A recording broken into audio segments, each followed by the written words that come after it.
आज आपण बनवणार आहोत मिनी समोसे। त्यासाठी आपल्याला साहित्य लागणार आहे मैदा। मैद्यामध्ये मीठ आणि ओवा घालून घेतलेला आहे। त्यातच तेल सुद्धा मोहनसाठी टाकून घेतलेलं आहे। हे पीठ तयार झालेले का हे आपण गोळा बनवून बघूया। तर त्यात मग थोडं मोहन कमी पडलेलं होतं, त्यामुळे मी अजून तेल घालून घेतलेलं आहे आणि आता त्याचा छान गोळा बनतोय। म्हणजे हे पीठ तयार आहे। आपण याच्यात पाणी टाकून मळून घेऊया आणि याला रेस्ट करायला ठेवूया। आता आलू घेतलेले आहे शिलून।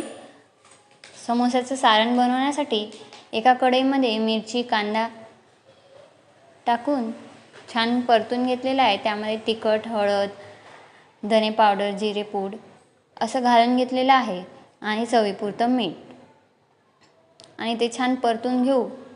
त्यामध्ये स्मॅश केलेले आलू घालून घेऊया। आता सारण तयार झालेलं आहे। वरून कोथिंबीर घालून घेतलेला आहे। जे आपण पीठ मळलेलं होतं त्याला छान लाटून घेऊन त्याचा कोन बनवून घेतलेला आहे। त्यामध्ये आपण जे सारण होतं ते भरून घेऊया आणि छान छोटे छोटे समोसे बनवून घेऊया। जे समोसे बनवून आपण फ्राय करून घेतलेले आपले समोसे तयार आहेत। आवडलं तर लाईक